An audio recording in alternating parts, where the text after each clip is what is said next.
All right, if you're here, you're a real one. Thanks for sticking with us as we encounter technical difficulties here at the start of the show. 45 minutes late. It's not my fault. It's not my fault. They said they would fix it. Nothing like a good Han Solo reference to start us off here.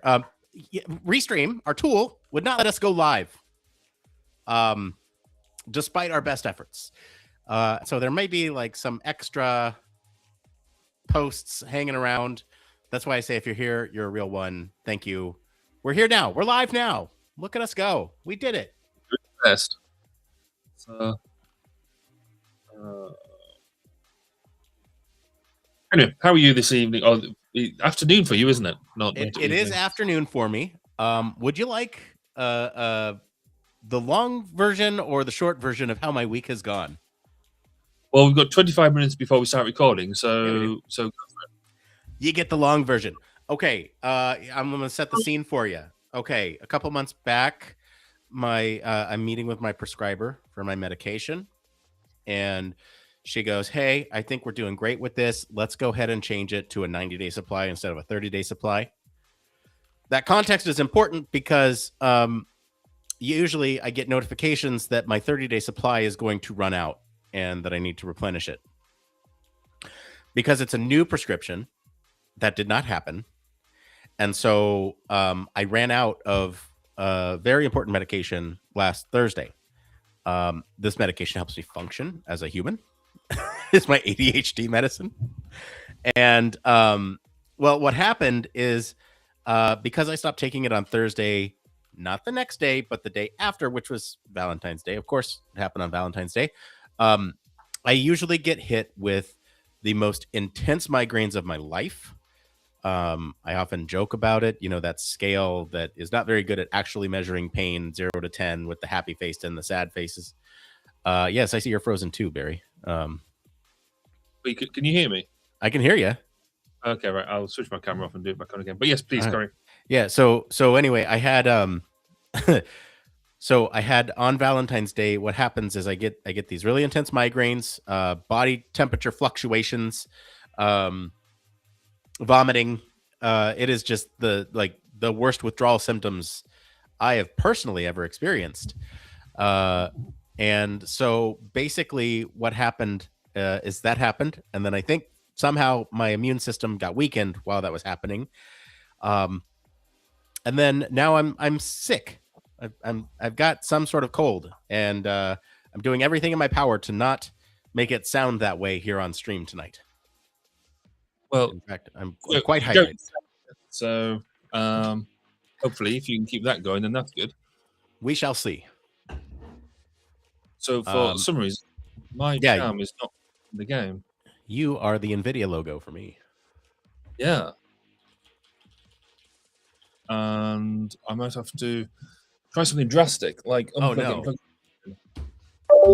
Look at all these technical difficulties we're having tonight. Thank you again for joining us early. This is why we do a pre-show. This is why we don't just go live and do the show. So I appreciate y'all hanging out here. If you noticed, the title of tonight's episode is fairly vague. The reason for that is, well, I mentioned that I'm sick this week, and so my body is taking a little bit more time to recharge and to rest. And that's basically my way of saying that we didn't have a news story until the last minute, and that's after I had already set up the Restream event and all that stuff. So what are we actually talking about tonight? I'm stalling here as Barry tries to get his camera working. I honestly don't know why this is playing the game, but the idea behind, I guess the negative side of AI, but in a more, in maybe some ways that people aren't truly realizing, which is going to be quite interesting. It will be interesting. I tend to think about, so everyone who's watched the show for any length of, hey, welcome back. Glad to have you. Wow. No, sorry. I look at your frame rate. Your frame rate is off the charts. It's great. Yeah, well, that's because I'm not going through. So that is just plain Elgato Facecam. There must be something wrong with NVIDIA. Maybe.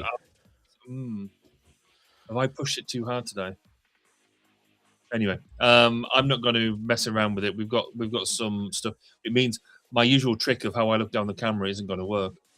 Um, Oh, that's but okay. I do look very sharp. Yeah, you I'm do. impressed with that. Shoot, hang on. Maybe I have to switch to my. Hang on here. I'm going to switch to mine. What does mine look like? Oh, yeah, mine looks. Yeah, worse. It's very smooth, but not quite. There's a little bit of sharpness to it. Quite. Yeah, we'll take that sharpness down. Oh, someone wants to be a live caller. Hey, yeah, if you'd like to be a live caller, there's a QR code right here. That's cool. Once you get in chat, let us know what you'd like to talk about, and we will bring you on. Barry looks great. Nick doesn't. No, All right. okay, well, look at that. There we go. I don't know. Is that a reference to the broadcast quality or just in general? But and I'm here all night. Okay. Well, yeah. Let's talk about just broadly what the topic is tonight. Oh wait, you know what? Hold on. It's actually occurred to me that I wonder if I have the right link on here. ERV.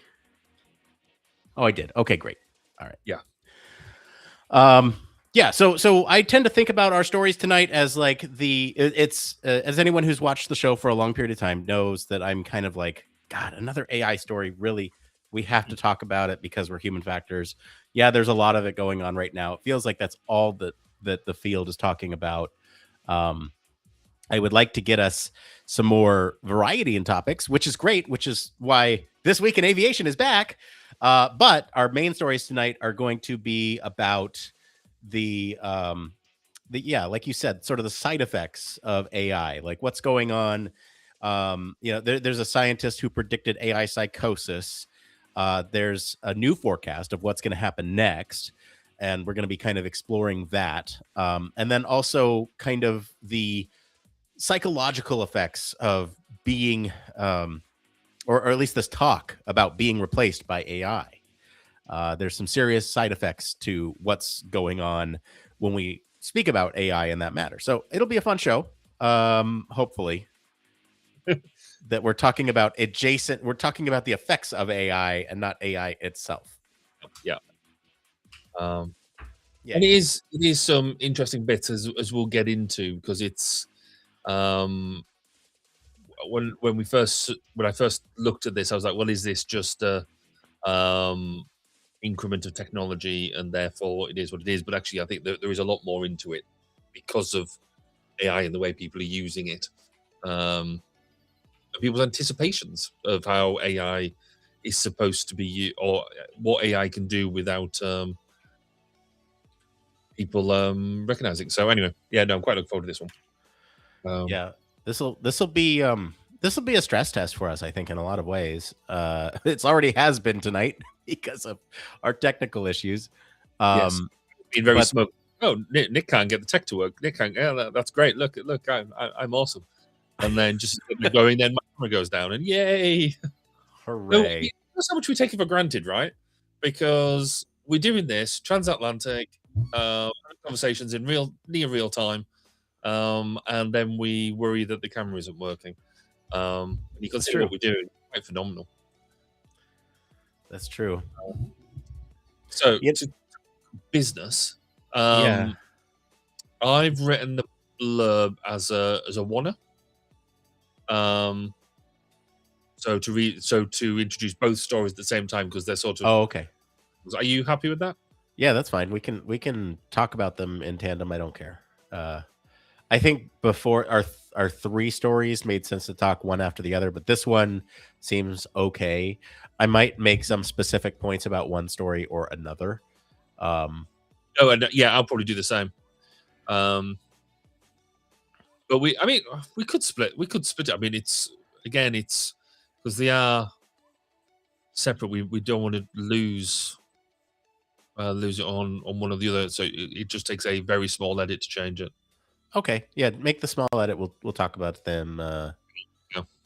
Yeah, we'll talk about them. Not side by side, serially.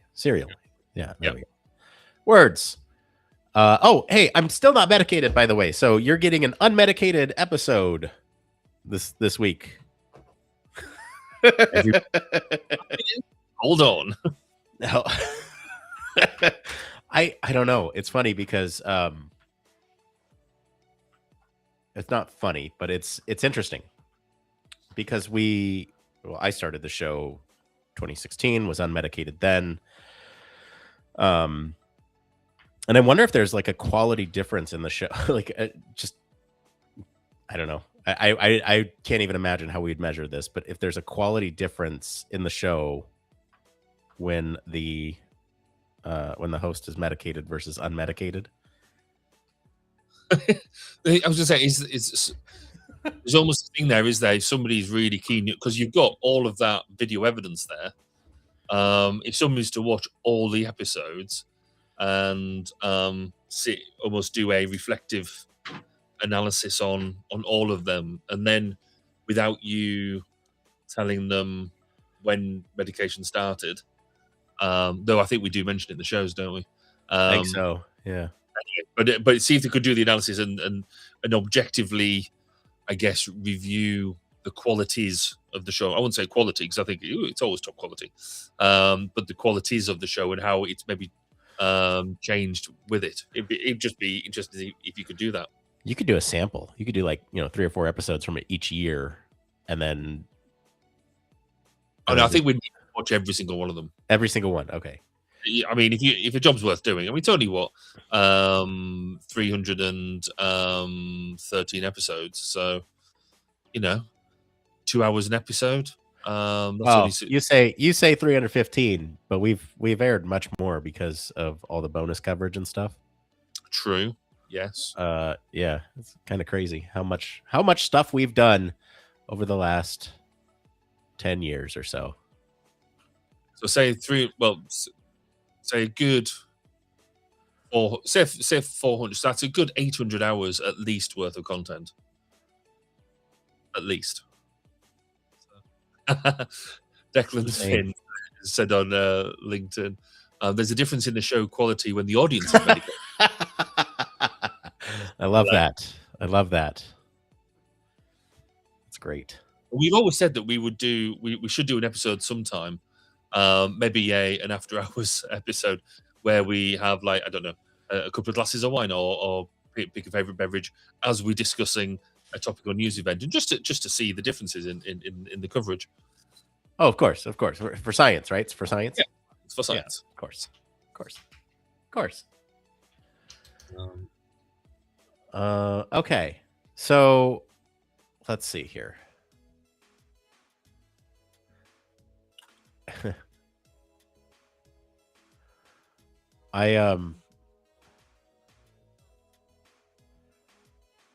This is a story that I saw, by the way, in the research for this episode. That is not something that we will talk tonight about, but maybe I'll bring it up here in the pre-show. Hang on, I'm gonna put this acronym in here because I keep thinking it's something else. Here, maybe I'll put it under my notes or something. I don't want you to accidentally read that. Yes. AI replacement dysfunction. No, I saw a new thing that's going around the internet that is sort of like a on Reddit where you see these posts that are very lengthy, and then they summarize at the bottom TLDR. And then they kind of So the other story that I saw is now people are tagging it with AI DR. AI didn't read. I mean, like that's good. I don't know about you, but I've seen this like monumental shift towards anti-AI sentiment. It is interesting, isn't it? We sort of spoke about it before, where people are, and the younger generations in particular, are rejecting the AI that's been thrown into, particularly social media, and things like that. So if you've got social media posts that you know are being AI, it's not so much the AI pictures, because I think a lot of people are saying, "Oh, well, that's clearly an AI picture," but where you got the AI generated text, because you can Yeah. still easily see when a news feed has been, or relatively you see when a news feed has been AI generated, and they're just saying, "No, we don't want that." So Yeah, I mean the sentiment that was with that other story, AIDR, um, the sentiment was, if you're not going to bother to write something, why should I bother to read it? And yeah, I think that's an interesting take, because for us, we've talked about this before, where sometimes we use AI for like a template for something, and then we'll sort of adjust that template, or use it to rewrite something, or make it sound better. And I think as a tool, that is perfectly acceptable. And I think um, there's sort of this all or nothing approach with a lot of people that tend to think about AI as like a don't touch it at all. But I think it can be used as a tool. I think there's a lot of questions about the ethics of AI right now, and where they get their data, and how they're sourcing their data sets, and how they're being applied. But I mean, it's like, from my perspective, it's here. It's yeah. not going to leave. Not with all this investment in the space. And so you can either adapt and adopt AI as a tool, and use it sort of as we're describing, as a helper to your message, right? Um, if I were to write a social media post, I would prompt AI for like a starter, but the output would not be a direct copy and paste. I would take that thing and go, okay, I like this, don't like that. Let's say this a different way. Is to give me ideas about how to convey my thoughts, which Yeah. I struggle with sometimes. So I'm not like in a huge defense of AI mode, but it's like you need to understand it as a tool and use it as a tool, because it's here and it's not going away. Okay, soapbox. I will get off of it now. Yes, and I'm fairly, we'll get into this in the main chunk of it as well, because it's about evolution and revolution, about how we do things. And yeah, it is interesting though, because I've had this discussion a couple of times this week already, around some people who, just as soon as they see or hear the word AI, then it's eye roll and no, we shouldn't be using it, it's silly. But then if you're not the one, well, from particularly us as HR practitioners, we need, human machine teaming and all of that is very much the forefront of what we're doing. And that is going to be, it's the biggest challenge we face, bar none, in the next through the next 5 to 10 years. And I'll And guarantee so, you this. I'll guarantee you this. If you're not working on it, somebody else is. and that's kind of it, is you can hold, almost holier now, step back and say, I shall not use these things. Well, somebody else is, and they're being quick because they're using it. They're quicker and faster than you, so they're going to get there. So, but for me, the issue is around quality. And I don't think that I don't think there's any tool where you can turn around, any AI tool at the moment where you can turn around and say, right, AI can replace us as HR practitioners, as researchers, as things. And it's the people who do let ChatGPT write an essay for you, and then you just hand that in, or you just publish that as a thing. That is for me wrong, in my own ethical viewpoint. As you say, use it as a tool, use it to help you structure what you're doing, develop what you're doing, but it isn't the be all and end all. But I'm fairly sure we get on this soapbox pretty much every time we do this. Oh, But it's true. yeah. Oh, hey, we have a guest. Cool. We like guests. We love guests. I'm not even going to screen this guest. So I hope Oh, this guest is ready, because I'm going to put you on. All right, here you go. Let's see. Neil, welcome back to the show. That was your mistake for not screening me. Uh-oh. What you got for us tonight, Neil? What's going on? So, interesting topic. Actually, been having a lot of discussions about this with my oldest, who is 18 right now and preparing to go off to university here in the fall. And she's sharp, but she also sees how a lot of her friends are using AI. And for instance, she had a coding class where she was trying to get her program to do something and it just wasn't quite working. And she basically narrowed down to like, okay, it's this, but I don't know how to make it do this. I said, okay. So based on the way your professor has talked about the assignment, you just have to call it out the appropriate way. But that's a very specific question that you could ask and that would be appropriate to ask. I said, and then of course you put that in, you test it to see if that works, the software. And if it does, cool. If not, okay, great. It doesn't work. Yeah. But that's where it's like, okay, yes, you can check it. You can see what it produces, but you don't just toss it in blindly. And, it is interesting happens. seeing where the world of coding is going, because coding is my background. That was my first degree, only degree, was in command and control software, and this was at the time where strongly typed languages were still a thing. We were just getting into object oriented and things like that. So it was the usual thing that you could have a semicolon just out of place or a space where you weren't expecting it. You couldn't see it because of what it was.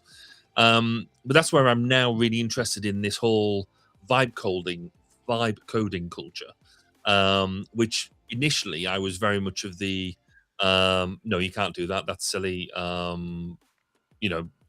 You've got software engineers for a reason. But actually, I'm slowly coming round to, and this was predicated from a friend of mine who runs his own software company, and he had a number of software engineers who worked for him. And then they worked out that actually using AI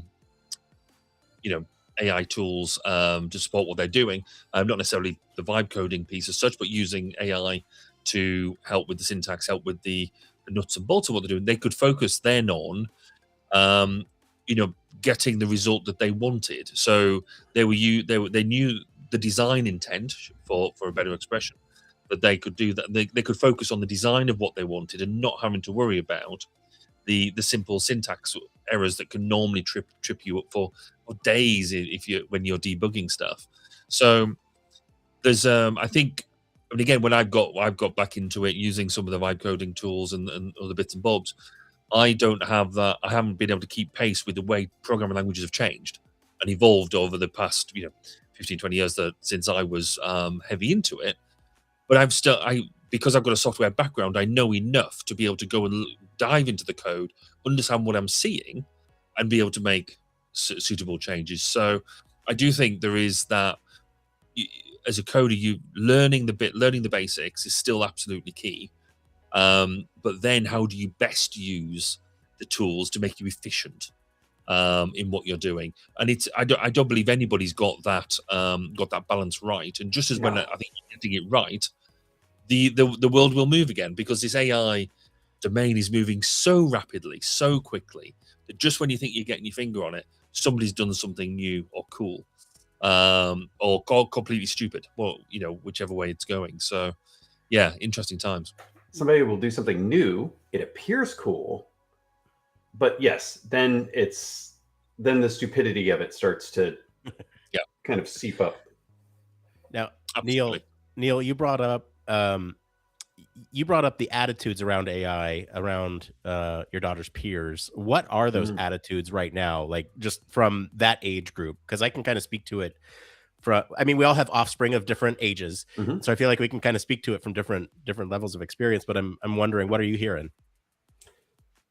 So there's my observations of kind of kind of that cohort age group, and looking at it at kind of what their performance level is like, kind of academically, etc. And it's this kind of inverse shape function. The higher a performer level they are, the less attracted they are to heavy AI usage. I mean, they will get familiar with it because they feel like they need to be, but in terms of just full utilization and hooking their grade to it, not at all. But Which is good. kind of the more a student kind of goes towards the other end of that continuum, it seems like they like to utilize it more and more and more. And that's actually the end where it's like you shouldn't be. Yeah. Right. It's weird, isn't it? Because I mean, there is an argument you could say that they're using a tool to their advantage, but that's not what you're in education for. You know, Right. I mean, you're in it, education is the time to learn. yeah, to learn how to do the piece, and then when you're in consultancy like us, then you use all the tools to make your life Exactly. easier. So Barry, you have college aged children. What are their thoughts and opinions on AI?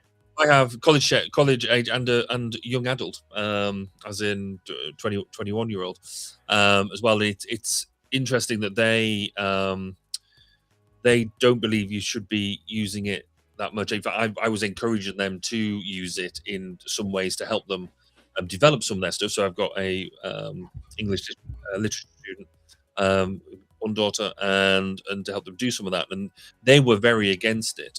And I'm still quite pleased that they are reticent to use it, see that it's got value, but actually like to do their thing. So I think the level that they're at is that's appropriate. But it's interesting then seeing their attitudes, what they see on social media about what is AI generated, what is real, and how they've got an even sharper, I think, nose for, or sharper sight, shall we say, for seeing stuff that is AI generated, and therefore how much they believe it, and probably even more so than we have. Yeah, it's fascinating. I have a 6-year-old right now, and he's kind of grown up in the era of the AI boom. Um, and it's fascinating because like we'll watch videos, short videos or whatever, or he'll see something on the TV. And right now, a lot of my efforts with him have been towards AI literacy and understanding what is and is not AI, and sort of training him early to understand what the tells are. And it's crazy to start doing it that way because the tells are changing every day, right? You have now Seed Dance 2.0 that's taking celebrities likeness and putting it into its own videos, and those look realistic. And you have to be really paying attention to some of the finer details to understand what about this generated AI generated content is not real. I saw another one from somebody who mimicked an American football game.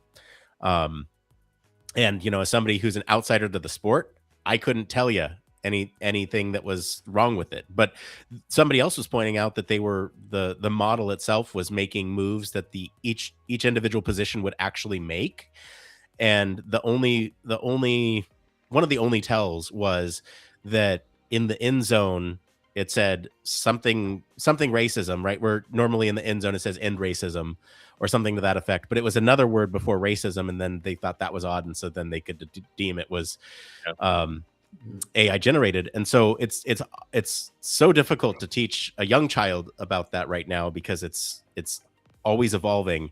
So I don't have the like take on how peers and their parents are using it, but it's fascinating to see it from these different perspectives.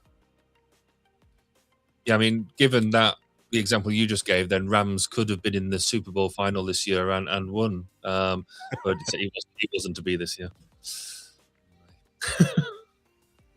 Not that I'm bitter. Not that you're bitter. Well, Neil, do you have a take on tonight's stories? I know we haven't posted them, but we're looking at the effects of basically saying that AI is going to replace your jobs and what effect that has on people. And then this thing called AI debt, which is essentially kind of cognitive debt that is going to erode our mental skill and resilience over time. Do you have any takes on those before we get the show started? Oh, absolutely. I made a pivot about a year and a half ago away from more defense-focused work and into doing accident investigation, and particularly around surface transportation and expert witness work. And there are some tools over here in this area that folks utilize to help them summarize some of the data. In fact, there's one specifically for human factors work. And you have these people that are not human factors practitioners that are using this tool and to pull out things like perception reaction times. And it's very garbage in, garbage out. Yeah. And these folks using it, they have no idea what they're really dealing with, and the fact that, and they will go and they'll testify in court like, oh yes, this is, my conclusions here are based on thousands of studies. And it's like, okay, cool. So when you actually look at your data output here, it's actually saying that based on your criteria, this is all based on one study. And that one study was a simulator study where basically they rolled Donkey Kong style barrels out to surprise people. And you're saying that that's applicable here to a child on a bicycle that rolled out in front of a tractor trailer? So, I mean, to be fair, like strong ecological validity. I can't remember the last time I went outside and didn't get a barrel thrown at me. Hey, bud. Hey, here, go on in. Can you shut the door? Yes, that's my youngest one. Oh, nope. Go on up. Shut the door. Thank you, bud. Well, thank you, Neil, for dropping in. Yeah. We're gonna get the show started here. So feel free to keep listening along, and we'll look for contributions in the future. Absolutely. Thank you, gentlemen. Cool. Great to see you. All right. Likewise. Thanks to Neil for joining us. Oh, sorry. I played you off like the Oscars. Did you want to say something else? I was just going to say, and just remember, it depends. Hey, there we go. Perfect segue. All right. Thank you, Neil. All right. We're going to go ahead and get the show started here in just a minute. We'll do it in the first take because I can't quite figure out what notes I want to write down, even though I've had an entire pre-show to do so. Barry, are you ready to get this thing started? Yeah, of course. Always. All right. Okay. All right. Well, that doesn't scream confidence. I don't know what does. Hang out for just a second, and we will be back with the episode right after this.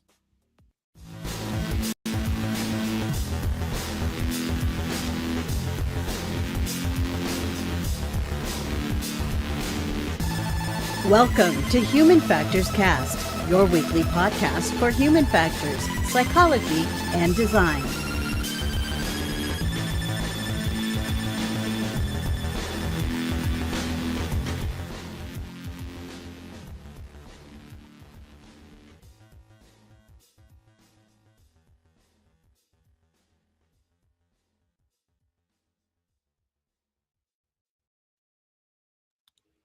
Yes, hello everybody, and welcome back to another episode of Human Factors Cast. This is episode 315. We're recording this live on February 19th, 2026. I'm your host, Nick Roome, and I'm joined today by Mr. Barry Kirby. Hi there, Nick. How are you doing? Hey, I told you in the pre-show, Barry, not to ask me that because I'm not feeling too well today, but we're going to get through it. we got a great show for you lined up tonight. As reluctantly as last week, we have more AI stories, but they're not about AI this time. They're about the effects of AI. So it'll be an interesting take on it. But first, programming notes. For those of you who have been following along with us here at the show and the lab and their efforts, you know that we have a new series out called User Experience Points, where we look at the intersection of human factors and gaming. The latest episode is out now. It's all about Marvel Rivals, which is a popular character-based game, and looking at engagement optimized matchmaking. Have you ever heard of that term, Barry? No, I haven't. It was first for me. So yeah. So go check it out on our short form platforms. That's YouTube, Instagram, TikTok. Go take a look at episode 2. It's out now. But Barry, I got to know what's going on over at 1202. Well, 1202, February's episode is now up about an hour before this show's gone live. So I recorded a chat with Martin Thodey. Now, those of you who follow us over at 1202 will recognize the name because he's been a friend of the show for a long time, since the show started. But he's currently the president of the Chartered Institute of Ergonomics and Human Factors. And so because he was a long-time friend of the show, he was more than happy to come on and give me his reflections and his thoughts about what it means to be president, and we were able to chat a bit from our own different own experiences and perspectives. We're also considering doing some almost round table type activities where we can try and have a bit of a wider discussion on the topics that we've spoken about in the main interviews. Almost a companion episode, if you will. So if anybody fancy being involved in any of them, then just get in touch. And once we work out how we're going to do them, because we wanted to do them almost live, properly around a table, but actually we'll get much better interaction, I think, if we use the online platform. So if you want to get involved, get in touch and we'll see what we do. And just a final reminder, if you're looking to use the website to access 1202, the website name has changed to 1202pod.com. So the address is 1202pod.com. All right. Well, let's get into the thick of it, huh?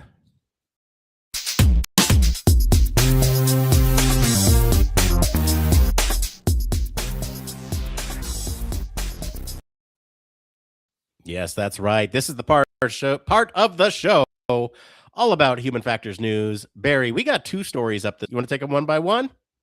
Yep. So tonight we're diving into 2 timely and some would suggest troubling developments of the intersection of artificial intelligence and psychological health. So first up, researchers are now talking about what they call AI replacement dysfunction, a set of stress, anxiety, insomnia, and identity loss symptoms emerging not from direct AI usage per se, but from the constant narrative that AI will make people obsolete at work.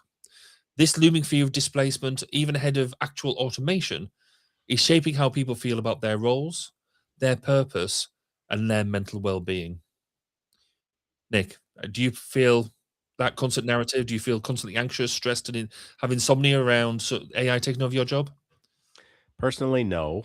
I can give a concrete example of why.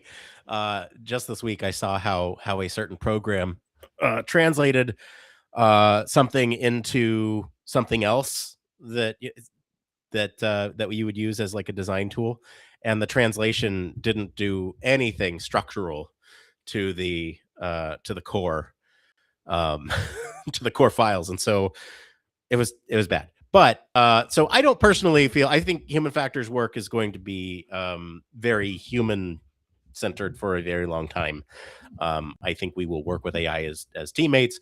Blah blah blah. Let's get back to the article at hand, though. Here, I feel that this sentiment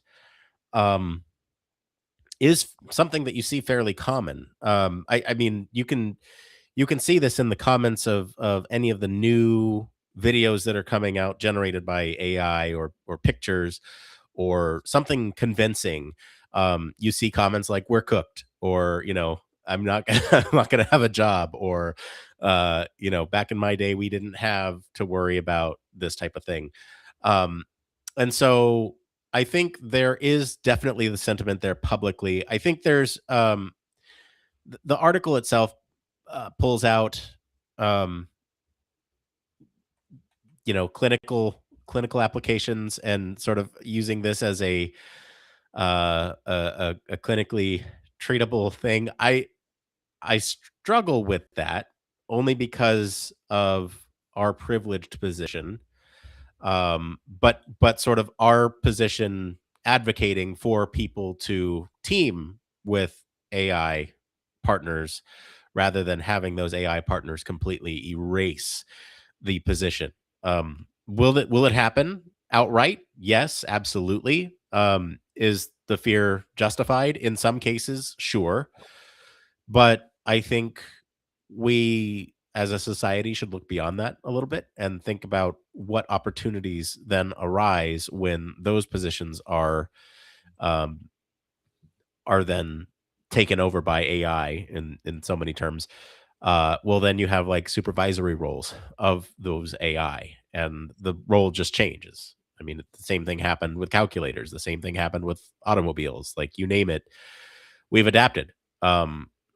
And I firmly believe that we'll adapt again. And I think in a lot of ways this article is sensational. But what are your thoughts on it?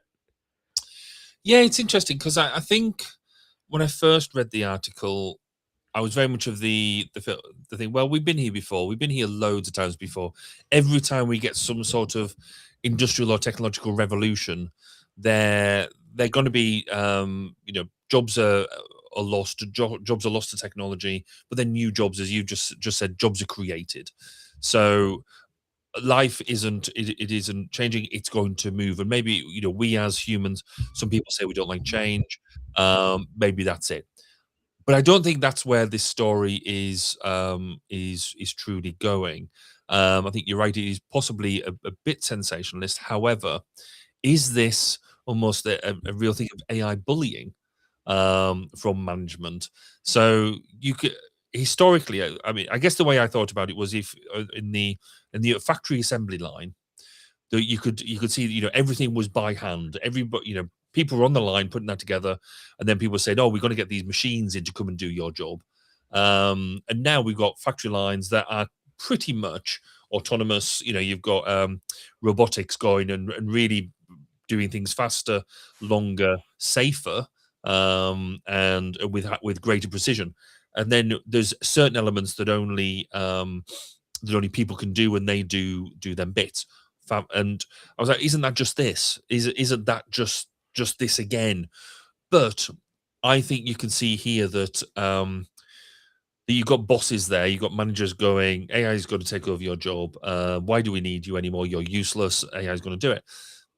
And you sit there and go, well, okay, AI could take over my job, but actually you don't know what my job is. And most people don't actually understand what AI is in its entirety and how it's used. Therefore, are you saying that you don't know what I do? And then when it all goes wrong, so you leave, or you become discontent, you go and find another job, and then they need to hire you back because they realize AI can't do the job. So it all really it's just a mess. And so I think it is. I can see how people feel that discontent because of what they're doing, and I think there are. I did some research on this. I say I did. Amanda pointed out some examples because we were talking about it on the way back from an event today, and she highlighted actually probably the biggest one of this is Duolingo. So if you know, Duolingo is the language training app, has the cute little owl logo, and they fairly recently turned around and said, right, we are going to be an AI first company. So when they used to have lots of humans doing most of the roles in terms of translation, in terms of their social media and all that sort of stuff. It was really on point in their social media game. But the senior management at Duolingo turned around and said, no, we're going to be an AI first company. And that had a double effect of the employees were really annoyed, the fact that they were being pushed down this this AI first approach. So quite a lot of them left. But then the subscribers, when they heard about what was happening, the number of subscribers to Duolingo went through the floor, and the backlash on social media forced Duolingo to delete most of the content of its accounts because of this approach that that AI would come first. So you can see how that affected both employees because they left, but also the end customer. The end customer felt awful about what had happened to them as well, and responded it, and basically the company suffered hugely as a result of that. So that's not to say that I don't think anybody was suggesting that the quality of the work was any less at that point, but they just didn't like the way it was done. So that was sort of one example. The other example I'll bring out was Klarna. So obviously the credit company, and they decided that they were going to replace a lot of contractors with AI, and so they didn't realize they thought they didn't need a lot of these people. Use AI to do a lot of that interface to do a lot of the investigative work and make a lot of that stuff happen. They then went through almost a revelation that they weren't being as successful, and they needed that human touch in what they were delivering. So they then rehired all the people that they got rid of to say, look, we need to bring you back because we recognize we need to have this this input. So I guess there's two examples of where employees didn't feel valued, didn't feel safe in what they were doing, so they acted with their feet and they left, and then they realized that it was a failed idea. Yeah. You know what's interesting about this this change versus some of the other changes that we've mentioned, like cars or calculators or anything else that has changed the industry, is that those were those were sort of things that came out that were basically complete when they came out. Mm. So a calculator does calculations. Sure, it's big and bulky, but it does what it does. Car, same thing. There may not be as much of them, but as more are produced, then you have more access to it and more people are using it. But the thing here, I think that's different is that AI is here and the models are consistently changing. And what you'll find is that something that wasn't capable last week is suddenly capable this week of doing that thing. Yeah. Yeah. You mentioned vibe coding. I'll bring that up in one more thing, but developers laughed at this a few years ago, and now it's a real strategy. I know there are some reports out there of like big, well-known teams at big, well-known companies not having coded a single thing since like December, and they're basically just interacting with an AI to get the code in a place where it needs to be, and they're doing reviews of the AI's work, and that's what they're doing now. And so that's out there. And I bring that up to say that this rolling deployment of AI models and capabilities is probably contributing to this anxiety, because you never know when that shoe is going to drop. When is it going to be capable of doing my job? When is it going to be capable of doing that thing that will essentially, quote unquote, replace me? And so I think that's probably one of the larger differences here that we see with this innovation versus innovations in the past, is that this is forever evolving, or will be forever evolving. And so there's this uncertainty that this anticipatory stress and anxiety that's coming, because I might lose my job soon, but I don't know when it's going to happen. And how do you prepare for that? It's like there's really the best thing that you can do is understand what the models are capable of. But I mean, that's a lot of overhead to ask somebody who's not in the field to, sort of learn overnight. I don't know. I find that this one in particular, they're, especially if we lean towards more of like a clinical diagnosis of this thing, I think that's where we get ourselves into a little trouble. And I don't want to downplay anyone's stress or anxiety. I want to downplay tying it to this innovation particularly, because this is what I would consider workplace stress. If your employer is not providing an environment that makes you feel safe and secure for, you, your family, all that stuff, I think that is a related of that's more related to work related anxiety than AI related anxiety, because I think now companies need to be a little bit more resilient as they approach, um think about human first companies, right? I mean, they Yeah. have to be a little bit more resilient in how they treat the integration of AI tools, so that way the people that are working for those companies are going to be assured that they are taken care of, and that they will integrate these tools respectfully, and in a way that is efficient and not going to damage any sort of work satisfaction. So I have a lot of thoughts on this one. Um, I tend to think that the clinical approach, we can't just tie it to AI, Yeah. because yeah. I mean, yeah. I mean, I think the anxiety, as you quite rightly point out, the anxiety over such a quickly changing technology. I mean, we're in this element now that it is advancing so rapidly that just when you think you can put a finger on it, it's advanced and it's moved. I mean, ChatGPT is probably the most famous AI instantiation that everybody talks about. Yes, it's an LLM, but let's go with it. When we started using it, just a couple of years ago, I got into it in version 3. It's now 5.2, and the change in the way it works now, it is so much more capable than it was then. So that, as it is constantly evolving. I guess there is, and so therefore I can sort of see in certain fields, and we mentioned in the pre-show around software engineering, this the use of LLMs and an AI in the software field is changing the field. Is changing what it means to be a software developer. But I think that's changing, not deleting, because as a software developer, you've still got to have somebody who is thinking about the overall picture about what it is you're trying to do. Not and to be able to check and robustly test and develop the code. Um, Here, I think we do get into a bigger discussion really about, are we working to live, or are we living to work?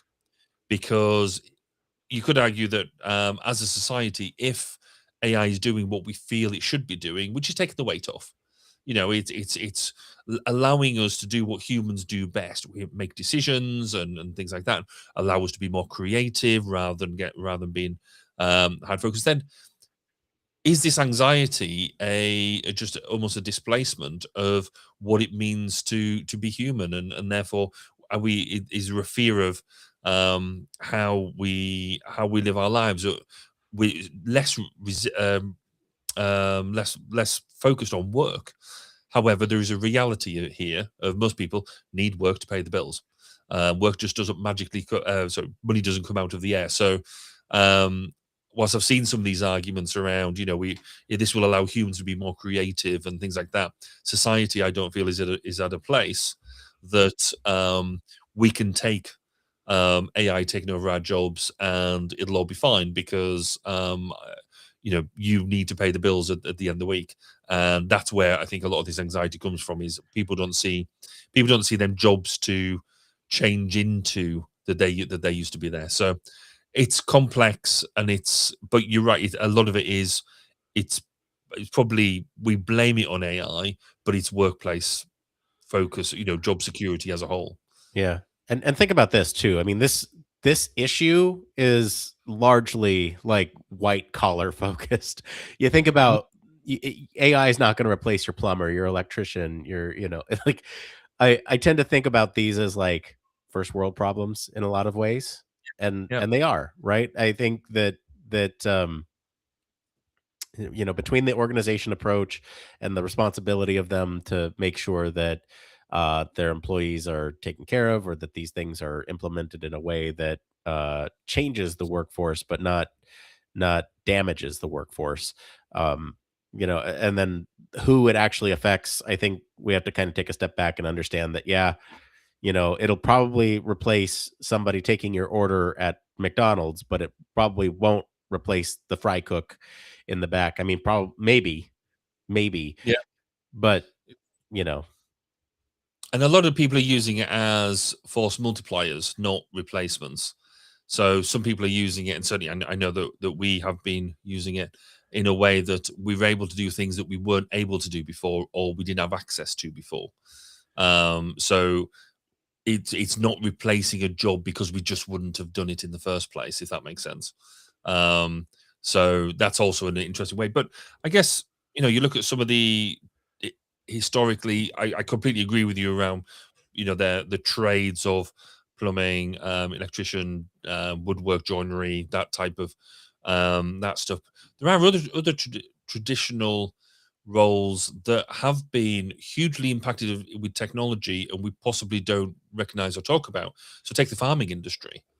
The farms used to have loads and loads of people working, working the ground, working the animals. That all that piece. A lot of that work has now been, the personnel on a farm has now shrank rapidly, or massively, because you've got GPS and automation within tractors to get a lot of that, make a lot of that machinery work, and just the use of machinery and automation has reduced the need for hands-on personnel, and I think that's probably quite a decent perspective or insight into how technology can evolve an entire industry.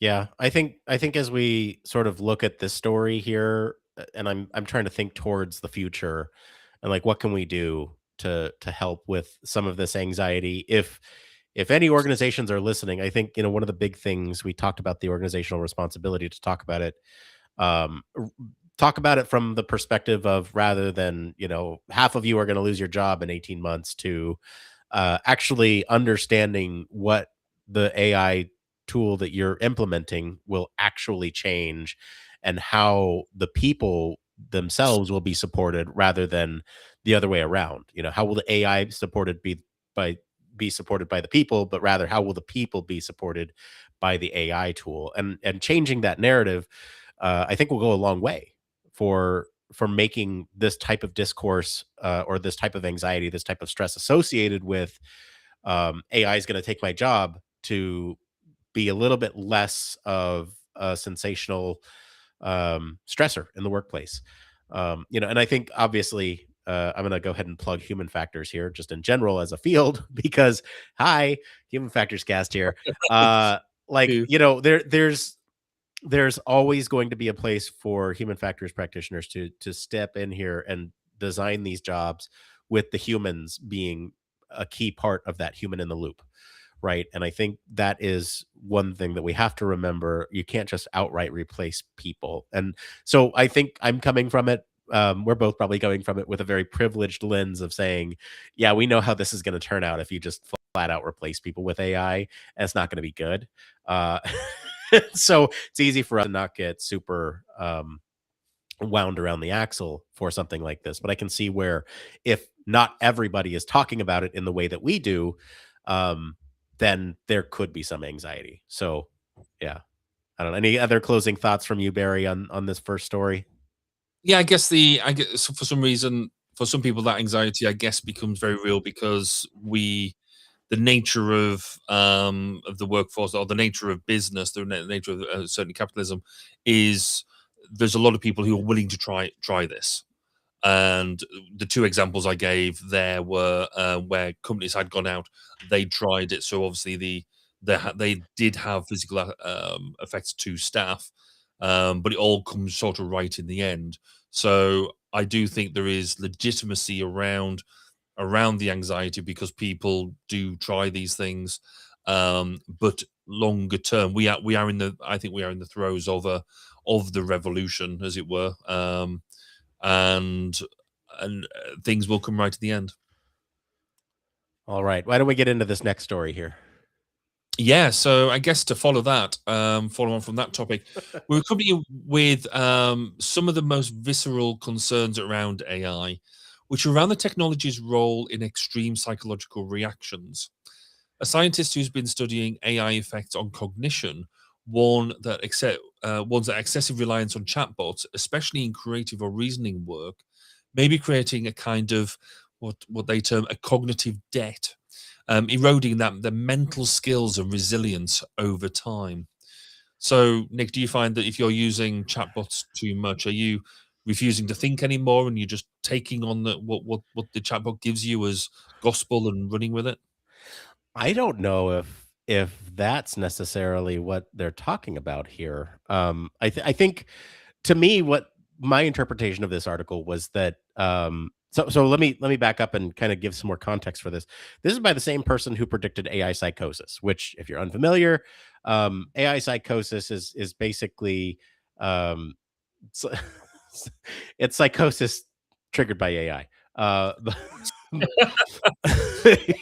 You want a different definition? I don't know.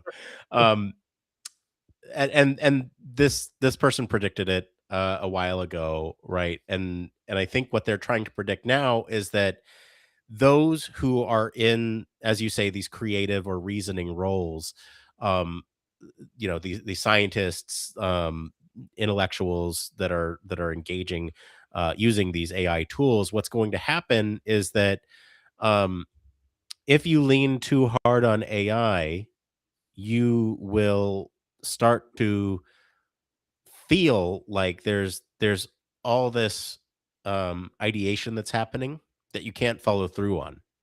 And so Mm, that's the way I'm interpreting it. Um and I feel like there's, at least for me, I've encountered this specific thing. I have lots and lots of ideas as a content creator in the human factor space. There's only so many that see the light of day. A lot of them I explore through AI, chat GPT, whatever. I go in and I write like, hey, what would it take to do XYZ? Or give me a couple ideas for this, that, the other thing. And that ideation is nice and helpful. But I think the thing that I often find is that I will come up with this really great concept or idea, and then I'll flesh it out a little bit, and I'll leave it half baked because, um, before, the thing that would stop me from doing it would be sort of the ability, the bandwidth issue. And then now what it is a bandwidth issue on a different piece. It's like now it's not necessarily that I can't do it. It's that I feel like I'm farther than I would have been if I just cut it off to begin with, Yeah. saying I don't have the time to do that. Now I can at least explore things a little bit. And now that is this cognitive debt in my head. And I know that um, when we're talking about this concept of cognitive offloading, we're doing more and more of that with these AI chatbots.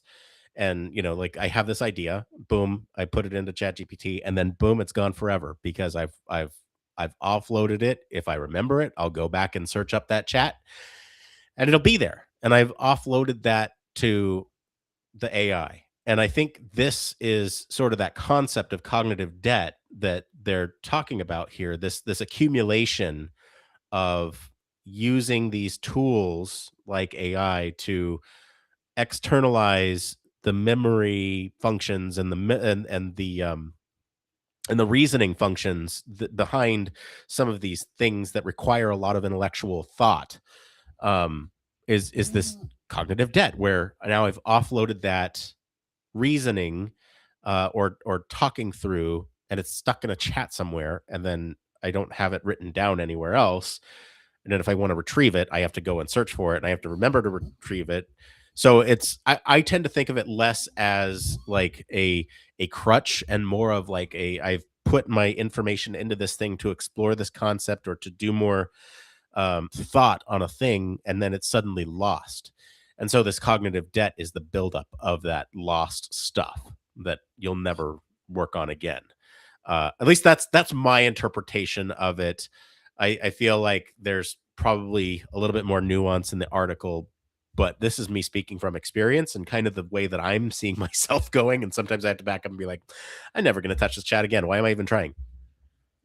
Yeah, it's interesting. I sort of took it more from a methodological toolkit perspective, in that what I felt they were getting at was a lot of people may be using this to and using online tools to get you to a place where if you don't necessarily have the scientific training to be able to do this, or have the years of research foundation to understand how good research comes together, that they were suggesting that we lose that, and you're just then leaning on ChatGPT, etc., to help do that. But I think they also negate their own argument in it, because the example that they lean on was the AI researchers who used AI, or you highlighted the potential for AI to assist in scientific discovery when they did prediction of 3D structures of known proteins. And but then they also then go and say, if they hadn't used this, they're still building on that lifetime of work, that lifetime of research. So yeah, I don't think the argument necessarily hangs together. But even if it did, the way we use technology changes and evolves. So, we used to, well, I say we, I certainly my parents and before then used to use logarithmic scales, or logarithmic tables. Used to use slide rules and things like that before, like sort of the calculators came along and spreadsheets and things. I have no idea how a slide rule is used. I very rarely use long division, long multiplication. I rarely do writing down of long form mathematics in any of its forms. I'm using a calculator, I'm using an Excel spreadsheet, I'm using them sort of tools.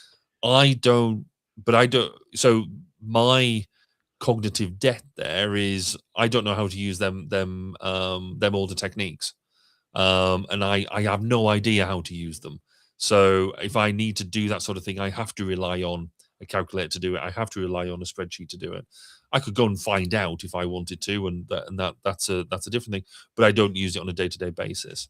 So is there just a point where we turn around and say, well, actually, because we can, or I don't think we can do it yet, but in the future we will be able to use AI-based models and tools to help us advance scientific research so much that actually does it matter as much that we don't necessarily know, don't remember the far-flung basics of how to do things because things have moved on. There is an argument around the difference between tools and methodology. And so if we're suggesting that methodologies could change, and how do we make sure the findings are robust and things like that, that's a skill we definitely need to keep. But how we use tools and chatbots and things like that, are we at risk of holding ourselves back? Yeah, I find it interesting that they target intellectuals, and this goes back to something that Neil said in the pre-show, and sort of the inverse relationship of those who rely on AI. Mm. And so what Neil was saying is that those who maybe are more on the, and forgive me if I'm paraphrasing incorrectly here, but more on the intellectually inclined scale, tend to rely on AI output less than those on the other end of the spectrum. And it almost seems like, you need to flip that, where um where the ones who are intellectually inclined, taking a look at an output. I see, this is my problem, I think, with the claim here, is that they're claiming that this would be more for those who are in research based roles, um or the science based roles. And I disagree with that slightly. I think if you were to actually plot this on a graph, the name is escaping me right now, but do you know the graph where there's the amount of knowledge that somebody knows in a field, and their confidence in how Yeah. capable they are, and then it kind of goes up sharply at the beginning. Sorry, I'll do it this way. It goes up sharply at the beginning, and then there you have that sort of trough of realization there. I feel like this type of thing would affect those who are at the peak of that first peak, who feel like they know enough to do the job, but they're dangerous in Yeah. so many ways. I feel like this is who they're talking to, because I feel like people like you and I can look at an output and go, yeah, that's bullshit. We're not going to take that. Um, or we need to reprompt it to get to the certain output that we're looking for. But those type of people, I feel like, might actually fall into this automation bias trap, Mm. where you have just this bias of accepting what comes back, um and they have these outputs that are pretty and are um well spoken or whatever, but they're not deep, they're shallow, they're not in depth, and they're not giving you the thing that you actually need. And especially combine this with stuff like time pressure, I can imagine it's very, very real that somebody in that situation would go, "Yep, this is good enough." And when you have the people who are taking a look at the outputs and going, "That's not quite right," then I don't think you have that same issue. And so I think it kind of falls into these medium range uh, familiarity with rigorous science that would fall into that trap. So I don't know how valid the claim is. We might see it pop up more and more. And again, if you're like looking at um if you're looking at AI psychosis, it affects a very specific target demographic. Um Mm. and I think this is likely the same thing that will happen here. It will be an effect that we look at, and we will see those that suffer from it, but I don't think this is going to be something that many will suffer from. I think it's a warning for those in that position, maybe. Um, and I don't know if all that is conveyed in this article. Uh, Yeah. yeah. Yeah, I'd agree. I mean, I think the term you were looking for earlier was that graph is the Dunning-Kruger Oh, thank effect. you. Yeah. Um, yes. And again, that's interesting, isn't it? Because you talk about people within their domain. So you kind of got two people: the people who know and the people who bluff. People who just try and talk a good game, and you do wonder whether using AI as a tool empowers more the overconfident, the bluffing people, and gives maybe more weight to their argument or the work that they do. Because what I sort of believe is the more expert you get in your role, the more you realize you don't know what you're doing, and more the imposter syndrome um, sets in. So because you realize that you don't know everything, or you know vastly less than what you think you do. So I think that's quite a thing. I do think that this is an evolution of the technology. As I sort of said earlier, I think there is an element here that it is a tool. We've got to get our heads around it. It's possibly the most powerful tool or set of tools that we've had in such a long time, since since the first industrial revolution. That things are changing so dramatically, but there's so many people who don't know what this actually means and what it is. I mean, I'm seeing discussions, I'm seeing requirements, or where people just turn around and say, AI is going to solve this for me. Right. Okay. But what type of AI? What type? Because there's many different things. Why do you think it's going to do that? How do you know you can trust the output? How do you know you're going to work alongside it? Um, and I think it's the people who, with the greatest respect, don't know what they're talking about, that will use this sort of stuff more without any without any guilt, without any fear, without any thought. The intellectual people that they're or the strong academic people that's been referenced in this article, they do recognize what they're doing because they are AI researchers, and so they are. And the fact that this is being talked about in this way, they clearly are thinking about how they are using it, the limitations of it, and what it does. But as a society, I think we've got potentially bigger problems of not necessarily replacing the, as they do, I'll quote out of this here, they talk about how AI could replace the mental muscles, which is akin to what I said at the top of this little bit around the way we use tools. Some people are not replacing their mental muscles. Some people are using muscles that they didn't know they had, or muscles that they don't have, but they think they have. So in the way that they use the AI elements of it. Are we just immune to this because we're human factors practitioners? Like, is that like we're aware of the pitfalls here? No, I don't think we're immune to it at all. I mean, again, my Amanda and I, my wife and I, we talk about this on a regular basis because, and I think this is quite healthy. I think she's very, she's not anti-AI. She's worked in the AI field for a very long time. She's she played with neural networks when they were still cool. But I would say she's AI skeptical.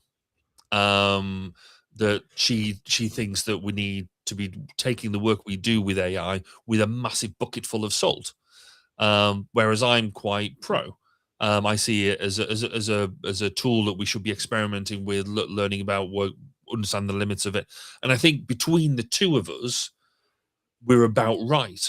But I think it's very easy to, depending on what your motivations are, depending on the environment you're working in, I think you can probably go too pro, or you can go too skeptical.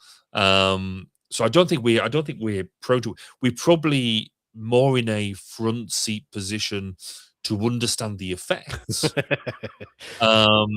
So we recognize, and it's very much front and center, that these effects are going to exist, and we have to really understand how we distribute tasks, what the effects can be, how humans interact with stuff. Especially we're in this vein at the moment of we expect a car to be driving along, and suddenly it does something wrong and goes, nope, I'm not in AI mode anymore, it's over to you. And as the driver, you've got to pick up and drive this thing with milliseconds of notice, and then wonder why you crash. So there is, and even in the human factors domain, we have a range of very significant speakers, very significant people within the field. Some who are so anti-AI, it worries me. But other people who are so pro-AI, it worries me. So yeah, I don't think we're immune to it. But I think we do have a front row seat into the impacts. Front row tickets to the end of the world. All right. Any other closing thoughts on this one? I think I would sort of sum it up in this way, that it's about how we understand the new toolkit. And there are going to be some people who don't want to use the toolkit, but we need to. Yeah, agree. Okay, well, thank you to our friends over at Futurism for our news stories this week. If you want to follow along, we do post the links to the original articles in our Discord, where you can join us for more discussion on these stories and much more. We do post those as we find them, so you'll notice when these posts were timestamped, and then you can count back to how far before the episode that was, and you can know that we did a good job. All right, we're going to take a quick break, and then we'll be back to see what's going on in aviation. Yeah, this week in aerospace. We'll be right after this. Human Factors Cast brings you the best in human factors news, interviews, conference coverage, and overall fun conversations into each and every episode we produce. But we can't do it without you. The Human Factors Cast Network is 100% listener supported. All the funds that go into running the show come from our listeners. Our patrons are our priority, and we want to ensure we're giving back to you for supporting us. Pledges start at just $1 per month and include rewards like access to our weekly Q&As with the hosts, personalized professional reviews, and Human Factors Minute, a Patreon-only weekly podcast where the hosts break down unique, obscure, and interesting human factors topics in just 1 minute. Patreon rewards are always evolving, so stop by patreon.com/humanfactorscast to see what support level may be right for you. Thank you, and remember, it depends.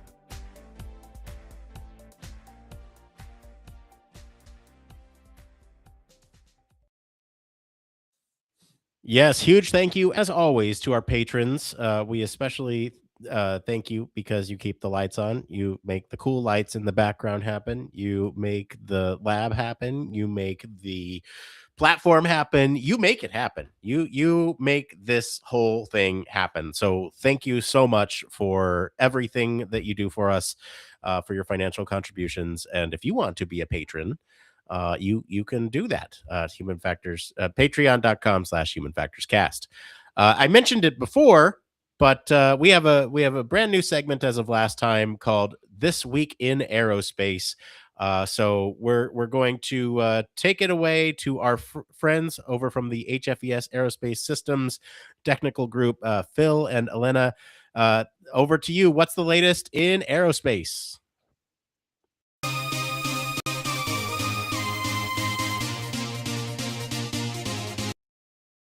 This is Elena Phil from Aerospace System Group at HFES. So after our last recording, we started talking about the overhaul of the US air traffic system and all the changes happening right now. And it was just so fascinating. So today, we focus our discussion to bring listeners up to speed on air traffic management.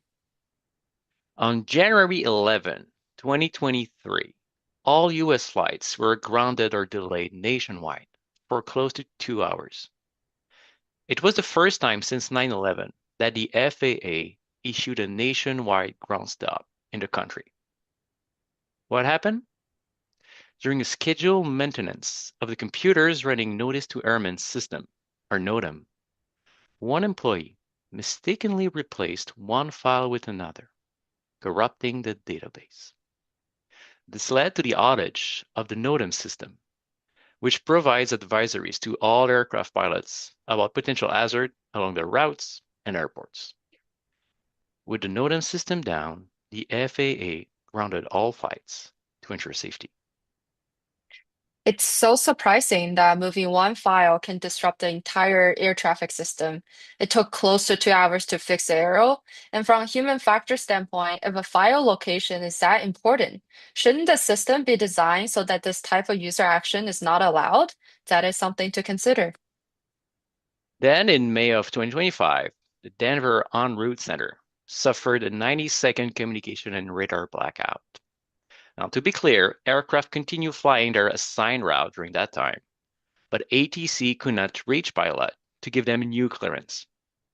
Similar blackouts occurred days before at Newark Airport. The blackouts were the result of faulty radio transmitter that failed one after the other, primary and the backups. During the Denver incident, controller used a guard line that is usually used for distress call and reached one aircraft to inform them about the loss of communication at the center.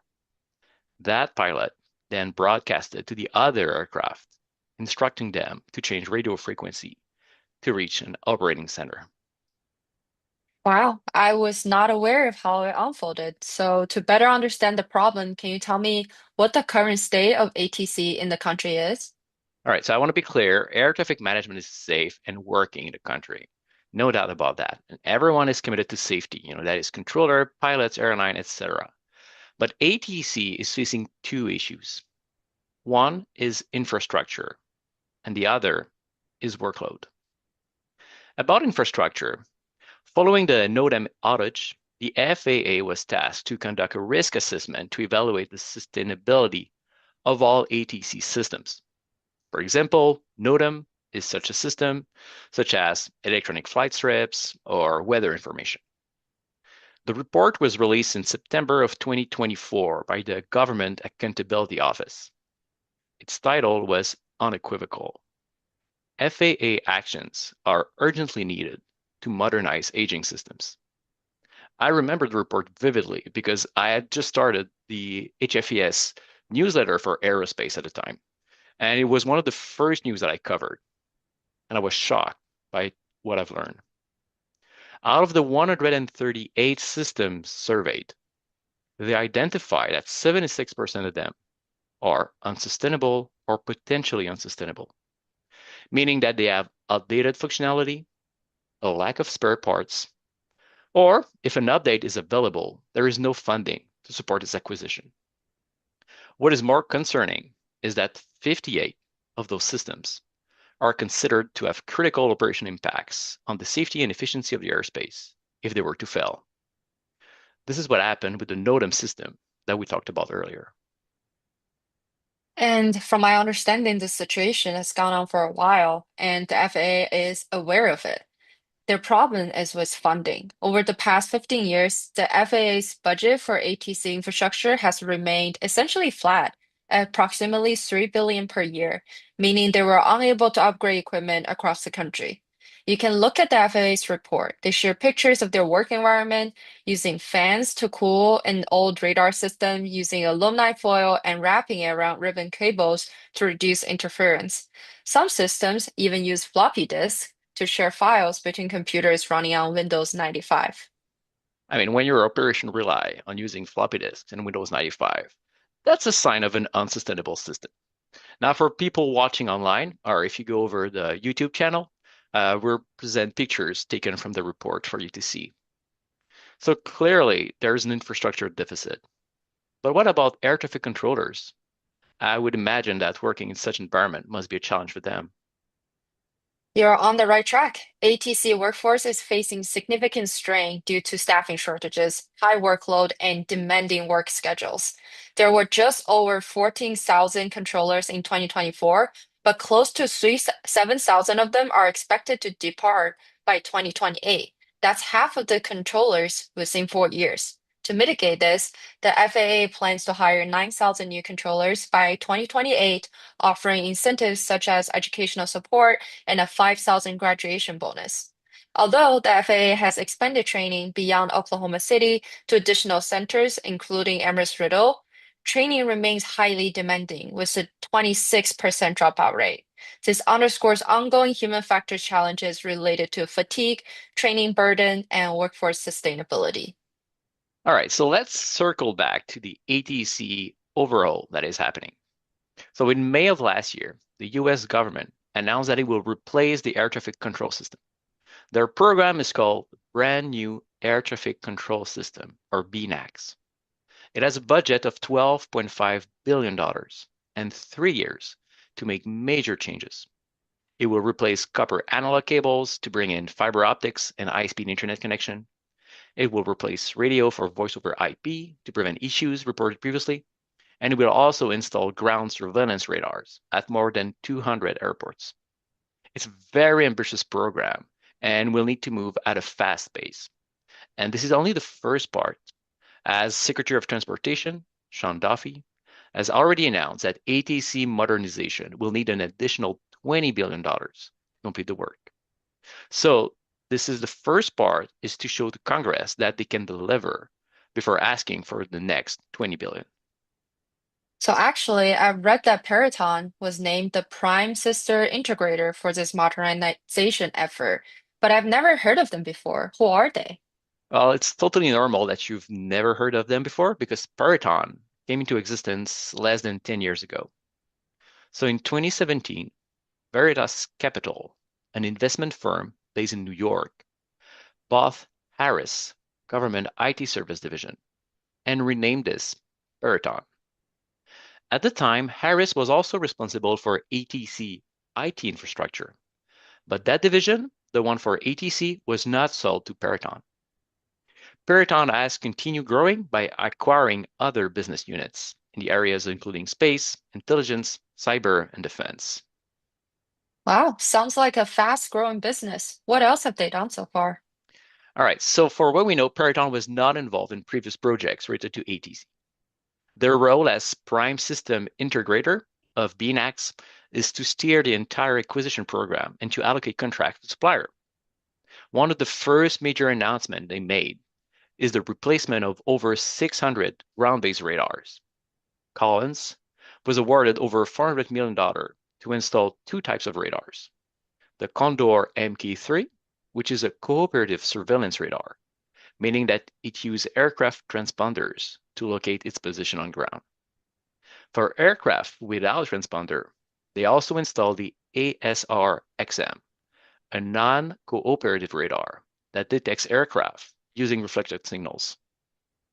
Intergroup USA received close to $250 million to install 46,000 new radios. So things are already moving. The FAA announced that their contract with Peraton will be made available on sam.gov website. I've not seen it yet, but we'll keep you posted when it becomes public. All right. So thank you for everything. Today we explored the current state of U.S. air traffic control, from recent system outages to broader challenges posed by aging infrastructure and workforce strain. That reminds me of something that Adam Larry, a fellow human factors professional, said following the announcement of ATC modernization. Beyond installing new equipment infrastructure, we also need to consider the training for the new equipment and how it will change operations on both sides, so ATC and the pilots, and how ATC modernization is really a system-wide change, and it's an exciting time to observe its development. That is all we have for today. Thank you. Oh, well, thank you so much. I ended it just a little bit early. I'm sorry. They always look so sharp. I feel like we're here in hoodies. They're like fully dressed up in makeup, and I'm like, we need to step up our game here, Barry. Well, we need to obviously get on with our makeup game. Makeup and they have the overlays and everything. They go full out. Like, what are we doing here? They're putting us to shame. All right. Well, thank you, Phil. Thank you, Elena, for the coverage of This Week in Aerospace. Really appreciate it, as always. If you love the coverage of This Week in Aerospace, let us know. We want to hear that. But right now, it's time for part of the show that needs no introduction. So it's time for It Came From. Barry, what is your one more thing. What am I? Did I mess it up? I messed it up. Now it's time for one more thing. What's your one more thing this week? So my one more thing this week, I had a meeting today with the first Minister of Wales, who's effectively the Prime Minister of Wales within the UK, and she was great. She said hello. So, what is it you do? We do human factors. And what is that?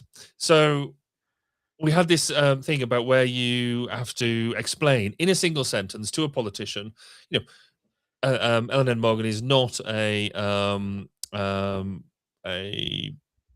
unintelligent person or anything like that. So, you're trying to explain to an intelligent person, but they've got very, very limited time.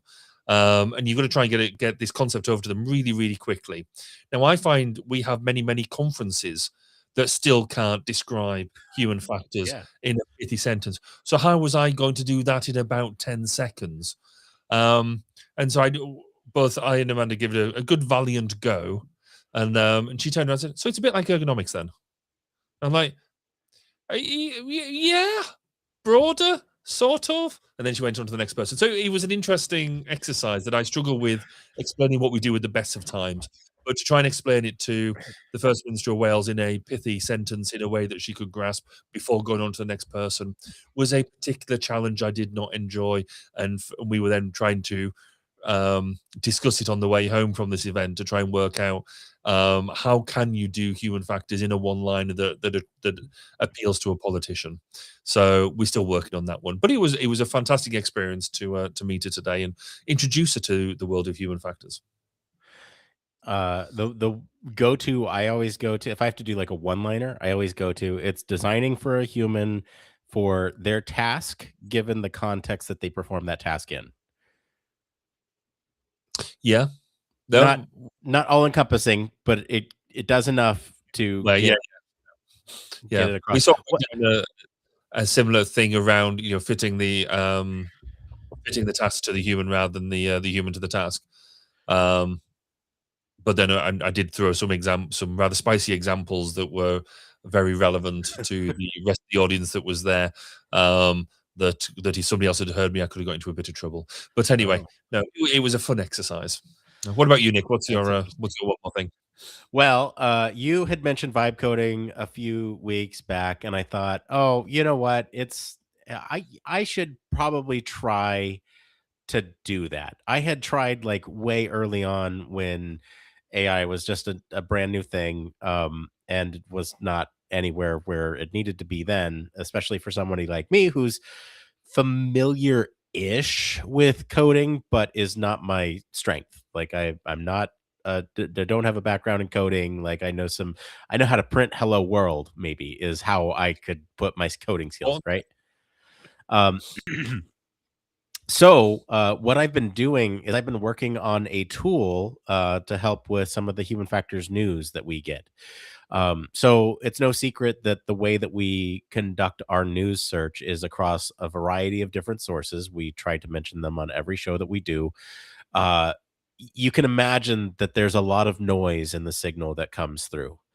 And so, what we're trying to do is trying to find the needles in the haystack that are pop culture ish related stories to human factors. Those are good ones to talk about on the show. Other types of stories that are would have sort of the mass appeal. Those are the types of stories that we try to pick for the show. Not only to make it interesting to talk about, but interesting to listen to. So, with all that being said, I've started vibe coding a human factors news triage tool that looks through multiple RSS feeds and will use a locally installed LLM to start rating and sorting the relevance of each of these individual items. Uh, as it relates to human factors, and it'll come back with a score, and then I can filter based on the score. I can filter based on how far back I want the dates to go. And it will tell me, a summary of how it relates to human factors. So that way I don't have to think super hard about it as I'm trying to find these needles in the haystack. It's again meant as sort of a cursory glance. So that way I don't have to go through headline by headline and go, oh, that's human factors. Can I read it? Oh, nope, that's actually not human factors. Go back to the list. It's actually meant to be just a short list of things that I look through. Long time listeners of the show know that I used to put together a human factors news roundup every week, every month. That got to be so tedious that for my own mental health, I had to step away from it. So, this is trying to get back at least trying to find a tool that will help with some of that. So it's in an okay state. I need to do some further testing and validation of it, but it's interesting. And now I can talk about my own vibrance. Yeah, that's what I got going on. Oh, and new Star Wars trailer. Excited. Yay. Oh, yeah. We've got Project coming out soon. I'm quite excited. So anyway. Oh yeah. Lots of fun stuff. Let's talk about that in the post show. That's it for today, everyone. If you like this episode, enjoyed some of the discussion about AI, I'll encourage you to go listen to any of about last week's episode. We talked about AI there. Go do that. Comment wherever you're listening with what you think of the story this week. For more in-depth discussion, you can always join us on our Discord community. Despite your feelings on Discord, yeah, we're aware, we're tracking. We might find a new home. Who knows? Anyway, we're there for now. Visit our official website, sign up for our newsletter, stay up to date with all the latest human factors news. If you like what you hear, you want to support the show, there's a few things you can do. One, you can leave us a 5-star review wherever you're watching or listening right now. That's free for you to do, and it really helps us out. Two, something that helps us out more than that is telling your friends about the show and tell them that you like us, because your friends will trust your judgment over a anonymous review. And three, if you have financial means to and want to support the show, you can always support us on Patreon. Everything that you support goes right back into the show.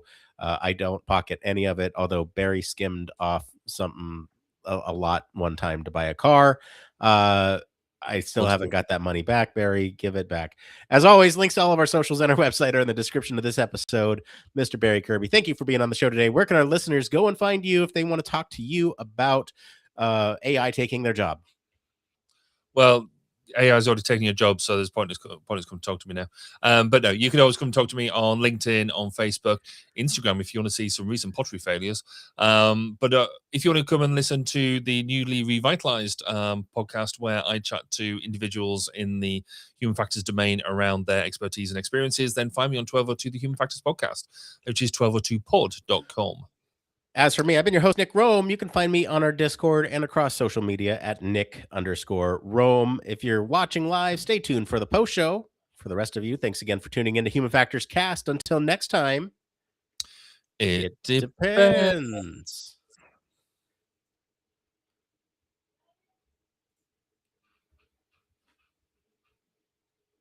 I swear I was ready for it. I pressed it.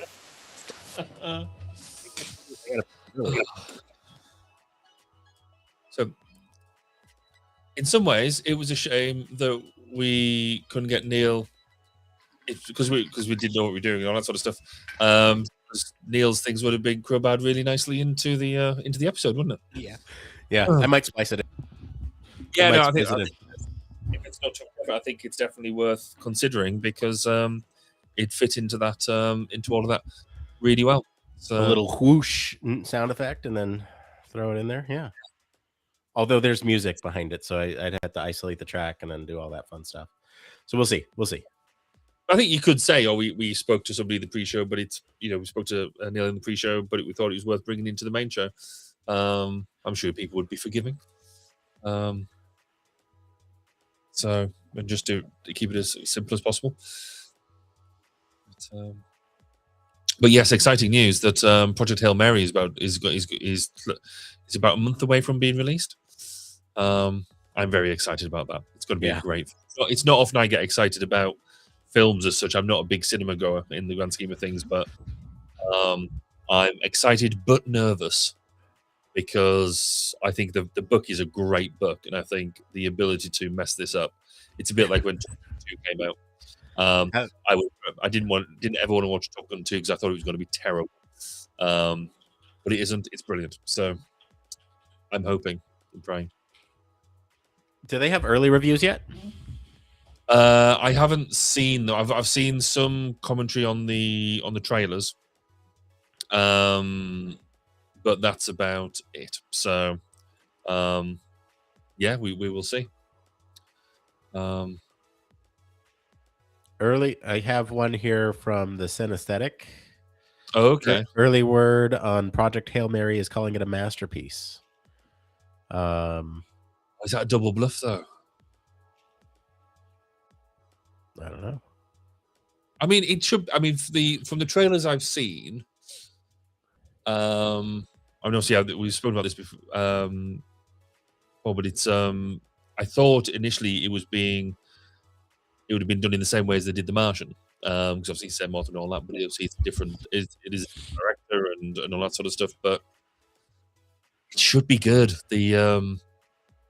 There's got to be my one slight annoyance with the trailers, which they kind of had to do. It's a bit Sixth Sense-y to a certain extent, where there's a little. Certainly, if you read in the book for the first time, you didn't have any knowledge of it. There's a bit of a twist. It's not a twist, but it's a bit of an out of blue thing you're not expecting, which they've kind of given away a bit in the trailers. But I think they have to in order to get the hooks in there. But yeah, we'll see how it goes. Yeah, I'm very excited. I saw a very similar sentiment as like, oh, they gave away this thing. And then since then, I haven't watched any trailers. I think I might know what it is, but I don't want to say in case anyone hasn't seen the trailers or anything. Is it? Hang on. I'll type it to you and you can confirm. Okay. Yeah. Yeah, I thought so. I mean, there's still a lot of stuff that they do with that they haven't given away, and it'll be interesting because obviously, a bit like The Martian, if you've read the book and seen the film, you know that they haven't covered whole chunks of detail that are in the book because they just can't. It's just one of those things. And so it'd be interesting to see which bits of detail they pick on out of the book in order to make into the film. And so I hope it's good, because I think it's got me into, basically Andy Weir's writing has got me into a whole new genre really of reading. So I love reading. I used to read a lot, and then I kind of found I didn't have the time for reading anymore with day job and numerous responsibilities. And then I'm like, no, I need to make time to do this. But since reading Andy Weir's stuff, and it sort of made me realize I do like sci-fi, but I didn't like all sci-fi. And then I was chatting to some people like, oh, you clearly like hard sci-fi. You like the descriptive elements. You like the science to be believable, or at least based in an element of realism. You don't just like the completely made up nonsense. You like a bit of that, and so it should be. It should be at least, almost. Some would argue Star Trek versus Star Wars. And so I'm more of a Trekkie. So going down that sort of route, I've now found a whole new bunch of books that I'm like, actually, they're good reading. So yeah, but I do think Andy Weir is the master of it at the moment. Do you use Storygraph at all? No, not heard of that. What's that? So Storygraph is it's an app that you can use to break down your reading. So it tracks things like your pace.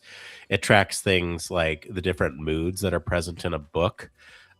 It tracks how, for me personally, I listen to audiobooks, and so it tracks like how long the audiobooks that I listen to are. Whether it's fiction or nonfiction, the format, all that stuff. And it comes up with some nice, neat graphs for you about like how you've rated books in the past. I just started earlier this year. So if you want to know the type of books that I'm reading, which is hilarious because they're very different from my wife's like books. So when you look at hers, it's very much like, horror, suspense, thriller, mystery, right? Like those. And you look at mine and it's like adventurous, lighthearted, inspiring, informative, emotional, challenging. Yeah, no. I mean, that's the beauty of reading, is you can either go heavy into what you like and therefore go more in depth into that, or you can go do things completely different and it can be a complete break.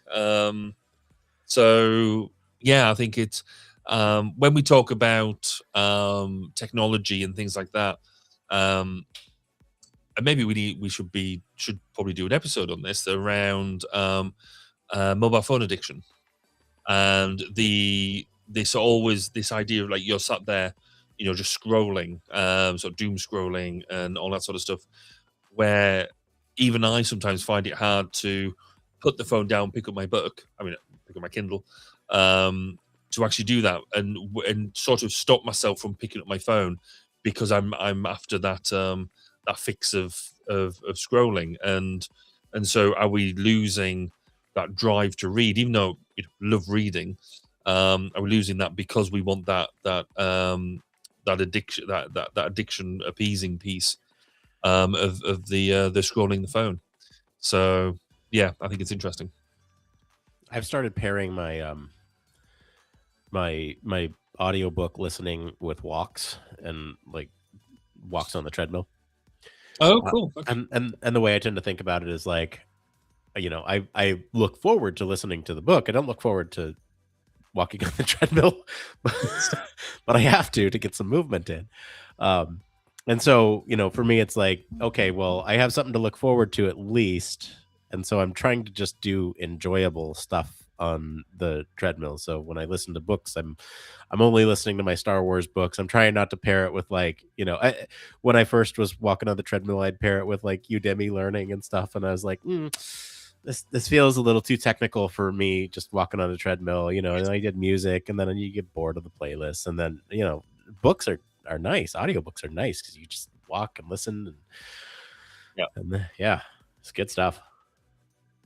Interesting with audiobooks now. So I normally use audiobooks when driving, and it's funny because I don't know whether I've mentioned this before, but I sort of had I used to be really into sort of Tom Clancy books and Yeah. particularly the Jack Ryan series, and I thought I'd read them all the way, but I must have got to a certain point and then stopped reading them because I've picked up some of the later bits, which I'm now just listening to in audiobook form, when I'm doing long commutes, and I'm thinking I recognize bits of the story, but I don't recognize huge swathes of it.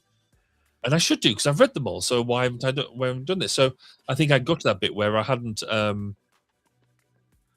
read them, and or I've dipped into them, or maybe I've only read them once, type of thing, and I only remember certain bits.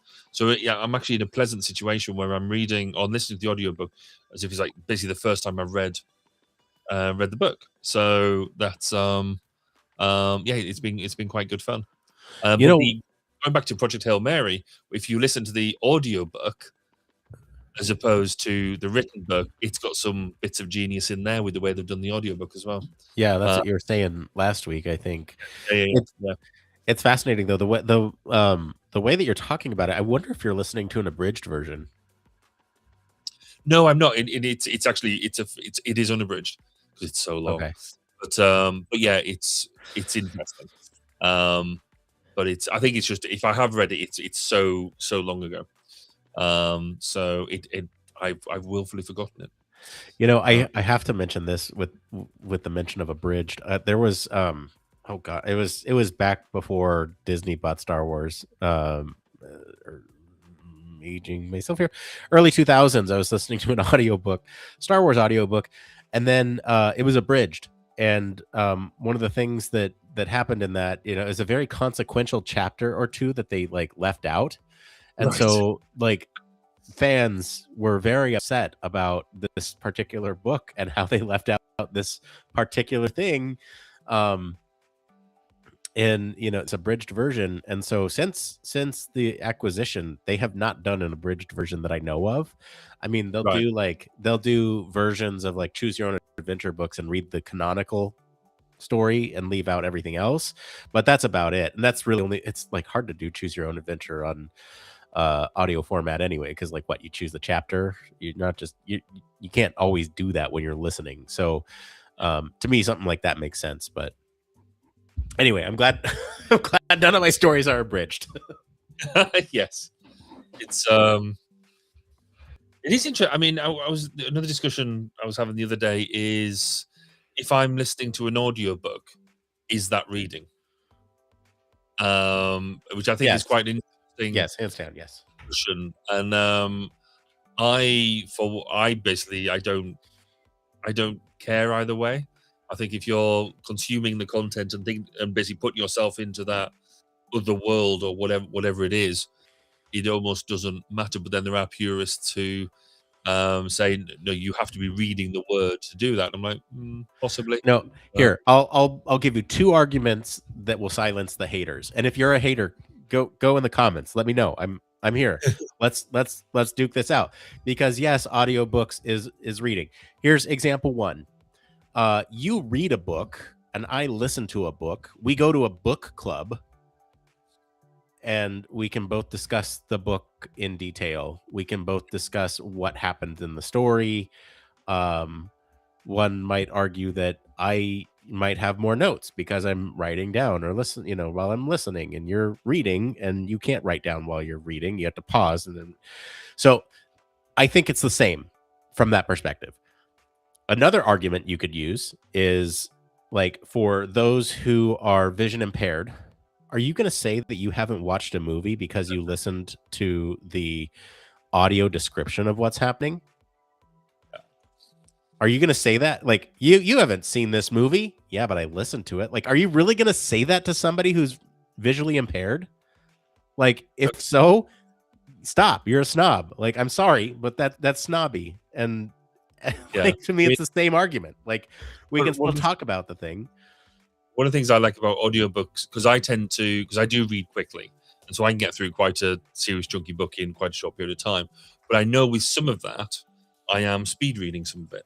So I don't necessarily, I can easily miss some nuances or whatever, and I sometimes catch myself and I'm like, I have to go back and read it again. With an audiobook, you're not reading at your pace, you're reading at their pace. And so you it takes a lot longer, but you do absorb everything, if that makes sense. You can change the pace. You can change the pace. I listen to mine at 2 times speed. We've spoken about this before. I think that's getting away from the artistry of the thing. Sometimes I have done it where I'll go, if I'm going to a particular, if I'm in a particularly interesting chapter, I know if I can time it right with my destination to get through the chapter, that I might put it up to 1.25. Whoa, I spicy. know, pushing out there. But only in special circumstances. No, I'm very much of a one times listener, I think. I mean, maybe so. I'd probably do more. I could do faster with books, but if I'm listening to podcasts and things like that, I'm definitely a one times listener, because I think it's a performance as much as as an information dump. Sure. Yeah. I mean, I don't know. I didn't get to just 2 times speed right away. I worked my way up. I started at 1.1, 1.25, 1.4, 1.5. Like I scooted my way up there. Yeah. But again, this is what I like about the ability with what you can do with modern media, because you can make it work for you. Because some people do like 2 times speed because their commute is half an hour and they listen to hour-long podcasts. So out of necessity, it works for them absolutely brilliantly. I like the fact that you can adapt the same media to suit what you're doing, to suit your needs, to make it fit with what you do, so you do consume it in a way that suits you. I think it's brilliant. Though I do listen to some of the people who do slow it down as well, and I think that's odd. But anyway, the same argument. I mean, that could be a processing thing. For me, my mind wanders when it's too slow, but for others, they might not be able to, process it orally when it's coming through, and they might need to slow it. Yes. Hey, accessibility settings for help everybody, right? That's true. I mean, it's another interesting nuance with the younger generation, shall we say, is I now see a lot of, in fact, so my own children do it. They can't watch a film without the subtitles, or they don't like watching a film without the subtitles on, because you have to process what's going on. Yeah, like, cool. As long as they don't do that when I'm watching it, because I don't like them with subtitles. I find I'm reading the subtitles rather than I'm watching the film. But again, it's whatever, you do you. And that's one of the cool things about personal screens, is you can set things up to be exactly what you want them to be. To your own thing. Well, on that note, I think we're done for the night. Wow, what a fun episode. What a fun time. And hopefully, I feel like now my nose can be stuffy again. My throat can hurt again.